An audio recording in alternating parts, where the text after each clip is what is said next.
এটা যে কত বড় দুর্বিষহ, 14 সালের ঘটনা, আজকে 25 সাল, এখনো এটা চূড়ান্ত হয় নাই।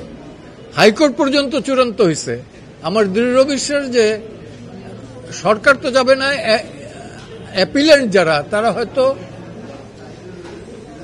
আপিল বিভাগে যেতে পারে, গেলেও আমার দৃঢ় বিশ্বাস এখানে আমরা জয়লাভ করব। এবং কি জাজমেন্ট হয়েছে আমি পড়তে পারি না শারীরিক কারণে।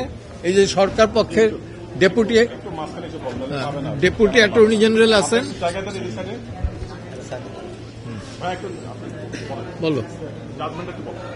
জাজমেন্ট হচ্ছে এটা দেশের প্রথম নির্যাতন এবং হেফাজতে মৃত্যু নিবারণ আইন।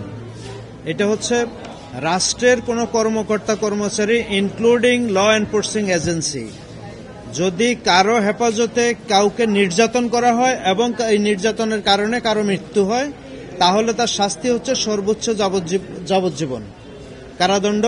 আর নির্যাতনের জন্য হচ্ছে অনন্য 5 বছর। যদি কেউ তাদেরকে সহায়তা করে তাহলে তাদের জন্য শাস্তি হচ্ছে অনন্য 2 বছর। এখন 2 থেকে 14 পর্যন্ত হতে পারে।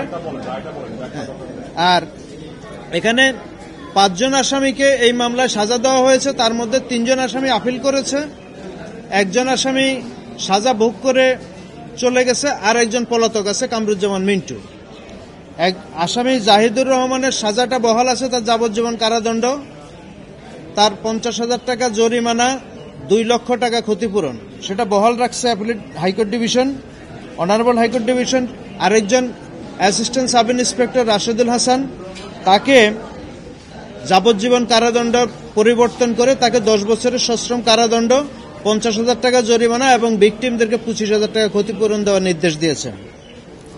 আরেকজন আসামি রাসেল, সে ল এনফোর্সিং এজেন্সির সদস্য না, সে ছিল সহযোগী। এই কারণে বিচারিক আদালত তাকে 7 বছরের সশ্রম কারাদণ্ড দিয়েছিল, যাকে হাইকোর্ট ডিভিশন খালাস দিয়েছে। আমরা আশা করব এই মামলার রায়ের প্রেক্ষিতে ল এনফোর্সিং এজেন্সি এবং সরকারি কর্মকর্তা কর্মচারীরা তাদের জনগণের প্রতি সংযত আচরণ করবে। ধন্যবাদ আপনাদের। এই আইন সম্পর্কে আমার একটু কথা আছে। একজনের মৃত্যু হইলে পরে তার ক্ষতিপূরণ 25,000 টাকা, এটা হাস্যস্কর। আমি আপনাদের মাধ্যমে সরকারের কাছে আবেদন রাখবো, অনেক আইন তো সংশোধন করতেছেন, এইটা সংশোধন করিয়া সর্বোচ্চ অন্তত 25 লাখ টাকা বা 1 কোটি টাকা করেন। ধন্যবাদ।